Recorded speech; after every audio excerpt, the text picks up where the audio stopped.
말도 안 됩니다. 그건 분명 과장된 기록이죠. 지금까지 해전사에서 넬슨 장군보다 뛰어난 전략을 가진 장군은 없어요. 런던의 임페리얼 칼리지 대학교 대강당에서 강연을 듣다 한 학자가 코웃음을 치며 발표자가 꺼낸 말을 반박하고 있습니다. 이렇게 큰 강당이 울릴 만큼 큰 소리로 말이죠. 강연장의 사람들은 웅성웅성대었고 그는 넬슨 장군의 업적에 대해 핏대를 세우며 말하고 있습니다. 잠시 후 코웃음을 치던 학자의 말이 끝나자 그 강연의 발표자는 여유로운 표정으로 그의 주장을 다시 반박했습니다. 강연의 내용을 반박하던 학자는 얼굴을 붉히며 아무 말도 할 수 없었는데요. 과연 그 강연장에서는 무슨 일이 있던 것일까요? 그럼 오늘의 사연 바로 시작하겠습니다.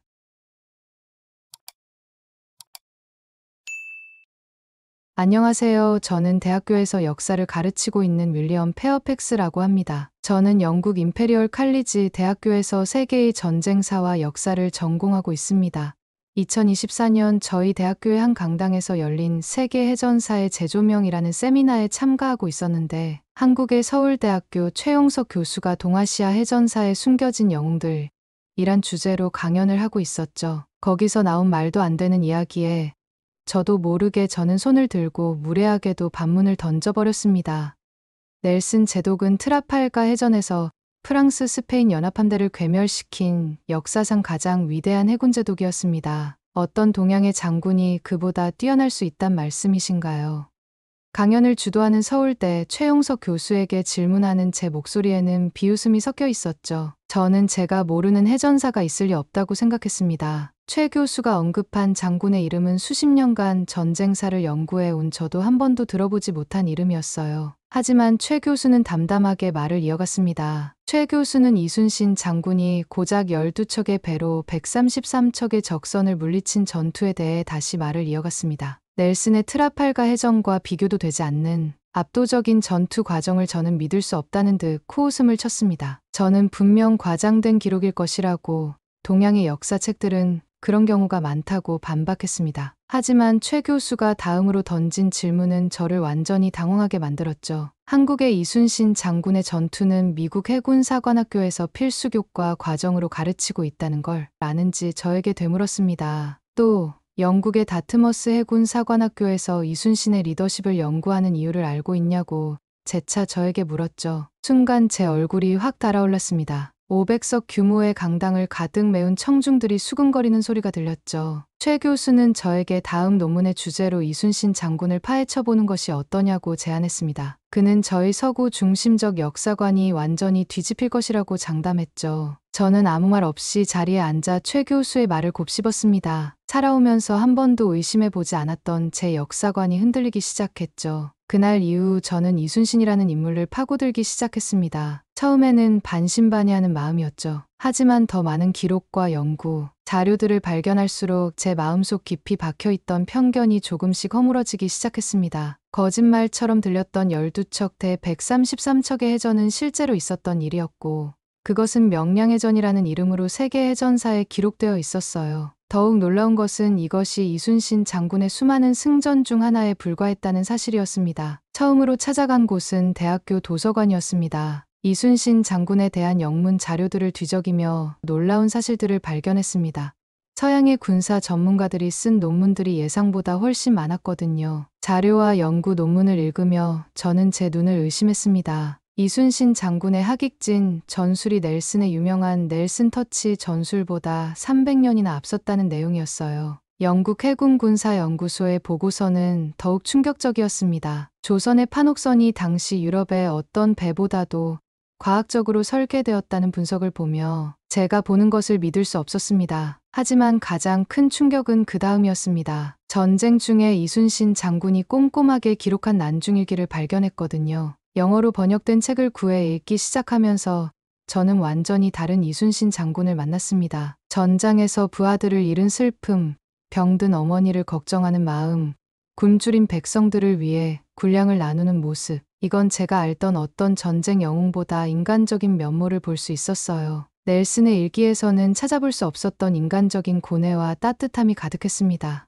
특히 그가 겪은 시련들이 제 마음을 울렸어요. 모함으로 인한 투옥, 고문, 백의종군. 하지만 그 모든 시련을 이겨내고 다시 일어나 나라를 구한 불굴의 의지가 느껴졌습니다. 최 교수를 다시 찾아갔을 때는 제 마음가짐이 완전히 달라져 있었습니다. 이제는 이순신 장군이라는 인물의 진정한 위대함을 조금이나마 이해하게 된 것 같았습니다. 최 교수는 더 깊은 이해를 위해 저에게 한국행을 제안하셨고 저는 망설임 없이 그 제안을 받아들였습니다. 그날 저녁 저는 한국으로의 연구 출장 계획서를 제출했고 며칠 후 런던 히드로 공항에서 인천국제공항으로 가는 비행기에 올라탔습니다. 인천국제공항에 도착한 순간 저는 저의 눈을 의심했습니다. 런던 히드로 공항보다 더 현대적이고 세련된 시설이 눈앞에 펼쳐져 있었거든요. 한국에 첫 발을 내디치면서부터 제가 가진 한국에 대한 편견이 무너지기 시작했습니다. 마치 미래 도시에 온 것 같았습니다. 저와 함께 온 제자들도 놀라움을 감추지 못했습니다. 자동화된 시스템과 로봇 안내원의 모습에 모두가 휴대폰을 꺼내 들고 사진을 찍었어요. 우리가 알던 아시아의 모습과는 너무나도 달랐으니까요.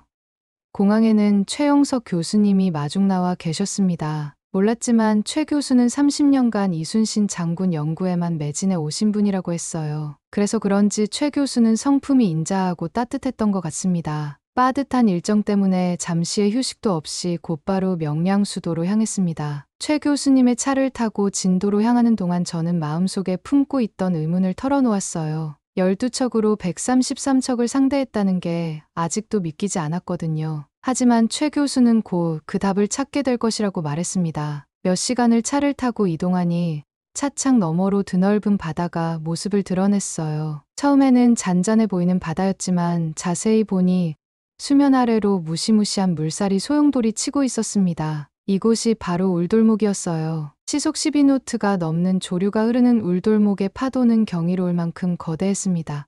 최 교수님이 태블릿으로 보여주신 명량해전 시뮬레이션 영상을 보며 저는 충격에 빠졌어요. 이순신 장군은 이 무시무시한 조류를 오히려 무기로 활용했던 거였습니다. 적군은 이 지형을 전혀 몰랐고 그것이 결정적인 패배의 요인이 되었다는 사실이 놀랐습니다. 명량수도의 바다를 바라보며 이제야 조금씩 이해가 되기 시작했어요. 12척의 배로 133척을 이길 수 있었던 이유가 바로 여기 울돌목이 있었기 때문이었습니다. 이순신 장군은 자연을 아군으로 만든 것이었습니다. 이것이야말로 진정한 전략가의 모습이 아니었을까요?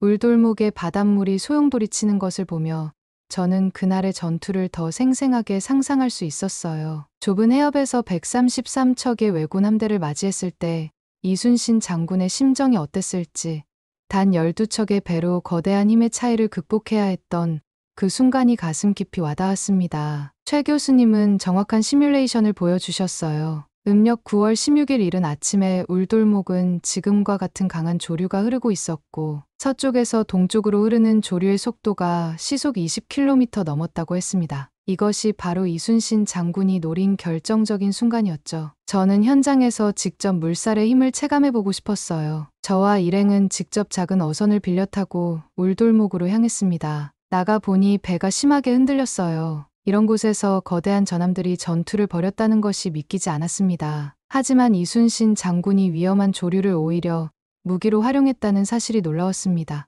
물살이 가장 센 시간에 적을 유인하고 방향을 틀어 그들을 혼란에 빠뜨린다. 최 교수의 설명을 들으며 저는 그 천재적인 전술에 감탄할 수밖에 없었습니다. 판옥선의 우수한 선회 성능을 이용해 적선을 흩어놓고 강한 조류로 인해 제어력을 잃은 적선을 각계격파했다는 거죠. 그리고 당시 백병전을 중시하던 일본 수군과 달리 조선 수군은 최신의 함포를 이용한 원거리 전투를 선호했고 판옥선이 적선보다 견고하다는 점을 이용해 적선에게 돌진하여 적선을 부서뜨리는 충각 전술 또한 유효했습니다. 특히 인상 깊었던 것은 전투 당시의 진영도에 있었습니다. 12척의 배를 일자로 배치해 마치 100척이 넘는 것처럼 보이게 한 심리전도 놀라웠어요. 적은 조선 수군의 정확한 숫자를 파악하지 못한 채 혼란 속에서 제대로 된 전투력도 발휘하지 못했다고 합니다. 울돌목에서 하루는 제가 가진 해전사의 한 모든 관념을 바꿔놓았어요. 이순신 장군은 단순히 용감한 장수가 아니었습니다. 자연을 읽고 지형을 이해하고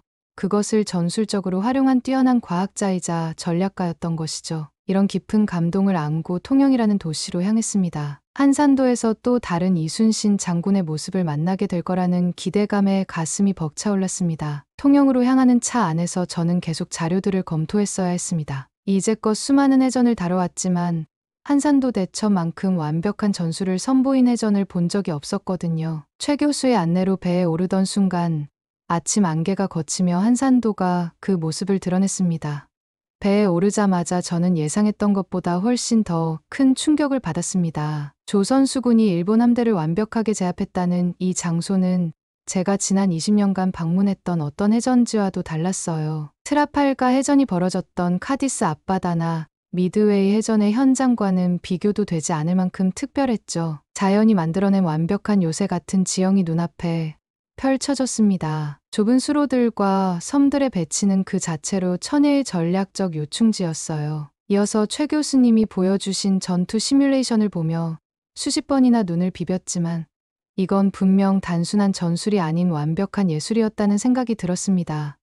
이어서 제승당으로 향했습니다. 이순신 장군이 직접 생활하고 전략을 구상했던 이곳에 들어서는 순간 저는 할 말을 잃었어요. 방 안에는 500년의 시간이 고스란히 담겨 있었습니다. 창문 너머로 보이는 바다는 아까 본 그 바다였지만 이곳에서 바라보니 완전히 다르게 느껴졌어요. 마치 이순신 장군의 시선으로 바다를 바라보는 것 같았습니다. 그러면서도 저는 계속 방 안을 둘러보았습니다. 전쟁 중에도 매일 일기를 쓰셨다는 바로 그 자리에 앉아보았어요. 그 순간 문득 깨달았습니다. 제가 지금까지 알고 있던 모든 역사와 모든 해전, 모든 영웅들의 이야기가 너무나도 서구 중심적이었습니다. 한국 출장을 마치고 런던으로 돌아온 후 저는 예상치 못한 연락들을 받기 시작했어요. 먼저 영국 다트머스 해군 사관학교에서 연락이 왔습니다. 이순신 장군의 리더십에 대한 특강을 해달라는 요청이었습니다. 처음에는 당황스러웠어요. 제가 이제 막 발견한 이순신 장군이라는 인물을 영국 최고의 군사교육기관에서 강의한다는 게 부담스러웠거든요. 하지만 곧 그들이 왜 이순신 장군에 주목하는지 이해하게 되었습니다. 강의를 준비하면서 저는 세계 각국의 군사교육기관들을 조사했어요. 놀랍게도 미국 해군 사관학교에서는 이미 오래전부터 이순신 장군의 전술을 교과 과정에 포함시키고 있었고, 하버드 비즈니스 스쿨에서는 그의 위기 관리 능력을 사례 연구로 다루고 있었습니다. 다트머스에서의 강의는 제게도 특별한 경험이었죠. 영국의 엘리트 장교 후보생들이 이순신 장군의 리더십에 깊은 감명을 받는 모습을 보면서 저는 다시 한번 그의 위대함을 실감했습니다. 특히 그들이 주목한 것은 이순신 장군의 인간적인 리더십이었습니다. 자신의 아들처럼 아끼고 백성들의 고통을 함께 나누며 모든 판단에서 의리와 정의를 최우선으로 했던 모습. 이런 것들이 현대의 리더십에도 큰 울림을 주고 있었죠. 시간이 지나고 이순신 장군에 대한 연구가 진행되면서 논문을 발표할 무렵 더 많은 곳에서 연락이 왔습니다. 옥스포드 대학에서는 동아시아 해전사 커리큘럼을 전면 개편하겠다고 했고, 프랑스와 독일의 여러 대학에서도 러브콜이 왔습니다. 한 유명한 컨설팅 회사는 이순신 장군의 위기 관리 방식을 기업 리더십 프로그램에 도입하고 싶다며 자문을 요청해왔어요. 12척의 배로 133척을 이긴 승리. 그것은 단순한 해전의 승리가 아니라 불가능을 가능으로 바꾼 리더십의 승리였다는 것이었죠. 적어도 이순신 장군은 더 이상 동양의 영웅이 아니었습니다. 그는 시대와 국경을 초월한 진정한 세계의 영웅이었습니다. 이순신이라는 인물은 500년이라는 시간과 문화의 장벽을 뛰어넘어 우리에게 진정한 리더십이 무엇인지를 가르쳐주고, 저는 우리가 미처 몰랐던 진정한 영웅을 세상에 소개하고 싶었습니다. 그날 밤 저는 제가 가진 모든 자료들을 다시 한번 펼쳐보았습니다. 처음 최 교수의 강연에서 이순신 장군을 알게 된 순간부터 한국에서의 모든 여정, 그리고 지금까지 모든 과정, 제 인생을 완전히 바꿔놓았다는 걸 실감했습니다. 특히 난중일기의 마지막 부분을 다시 읽으며 깊은 감동을 받았죠. 전쟁이 끝나갈 무렵 이순신 장군은 이렇게 썼다고 해요. 나라의 은혜는 산보다 높고 바다보다 깊다. 죽음을 앞둔 순간까지도 자신이 아닌 나라를 생각했던 그의 마지막 마음이 가슴을 울렸습니다. 이제 저는 새로운 프로젝트를 준비하고 있습니다. 이순신 장군의 이야기를 더 깊이 있게 다룬 책을 써보려고 합니다. 이제 단순한 전쟁 영웅이나 전술 이야기가 아닌 한 위대한 인간의 삶과 철학, 그리고 그가 우리에게 남긴 깊은 울림을 담아내고 싶다는 생각이 있었기 때문이죠. 오늘도 저는 이순신 장군의 말씀을 되새깁니다. 큰 뜻을 따라 나아가고 물러남을 결정하라. 이 말씀은 500년이 지난 지금도 우리에게 큰 가르침을 줍니다. 모함으로 투옥되고 백의종군까지 했지만 결국 다시 일어나 나라를 구한 그의 정신이는 현대인들에게도 큰 울림을 주고 있습니다. 이순신 장군이 남긴 말씀 중에 제가 가장 좋아하는 구절이 있어요. 사사로운 재물을 쓰지 않고 백성과 고통을 함께한다. 이 말씀은 오늘날의 리더들에게 큰 가르침이 될 것입니다. 한 번은 옥스포드 대학에서 특강을 했습니다. 강의가 끝나고 한 학생이 저에게 물었어요. 왜 이제야 이순신을 알게 된 걸까요?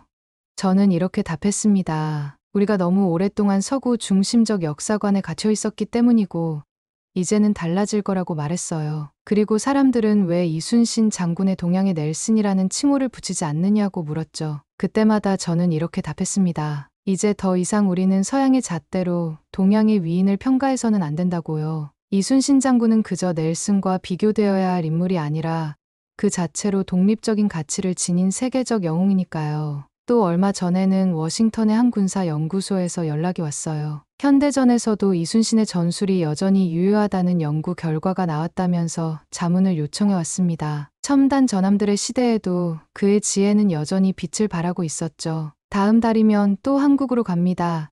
이번에는 이순신 장군의 생가도 방문하고 그의 어린 시절부터 차근차근 따라가 보려고 합니다. 영웅이 되기 전에 인간 이순신을 만나고 싶거든요. 그의 이야기는 아직도 우리에게 해줄 말이 많이 남아있으니까요.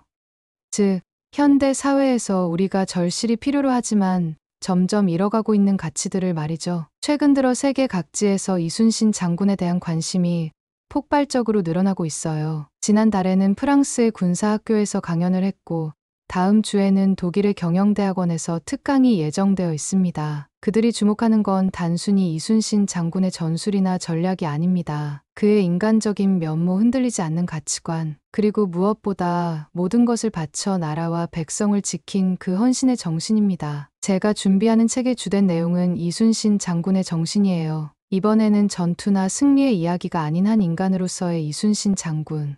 그의 정신과 철학에 초점을 맞추려고 합니다. 특히 그의 청렴함과 헌신은 현대 사회에 시사하는 바가 큽니다. 권력과 돈이 모든 것을 좌우하는 시대의 이순신 장군은 우리에게 진정한 가치가 무엇인지를 보여주고 있어요. 이순신 장군은 시대를 초월한 영웅이 아니라 시대가 절실히 필요로 하는 영웅이라고 생각합니다. 우리가 이순신 장군을 기억해야 하는 이유는 단순히 그가 위대한 승리를 이루어냈다가 아니라 그의 정신이 지금 이 시대에 우리에게 꼭 필요하기 때문이라고요. 오늘 아침 제 책상 위에 특별한 소포가 도착했어요. 한국에 갔을 때 만난 통영의 한 시민이 보내주신 거였죠. 그분은 제가 이순신 장군의 업적을 찾아 한국을 방문했을 때 자신이 소장하고 있는 여러 가지 조선시대 물품들을 보여주셨죠. 조심스럽게 포장을 풀어보니 패철이라고 불리우는 오래된 나침반 하나가 나왔어요. 조선 수군들이 실제로 사용했던 골동품이었습니다. 그분은 제가 이순신 장군을 전 세계에 알리고 있다면서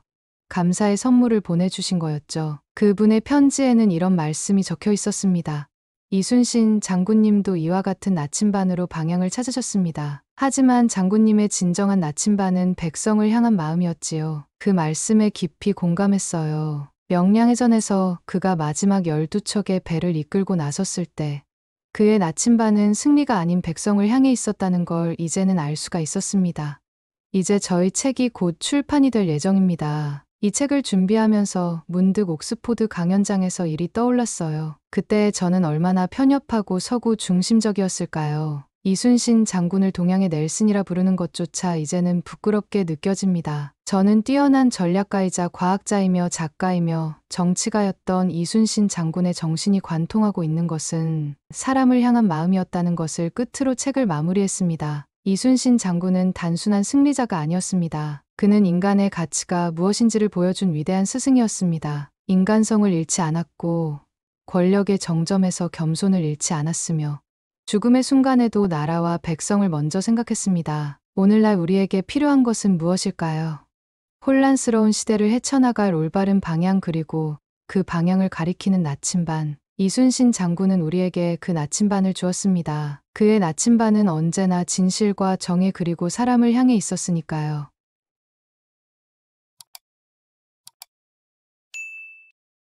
오늘 준비한 사연은 여기까지입니다. 가슴에도 이순신 장군의 나침반이 깃들어 우리가 나아가야 할 정의롭고 진실되며 사람을 향해 있는 길을 비춰주기를 기대해 봅니다. 자, 그럼 다음 사연으로 찾아뵙겠습니다.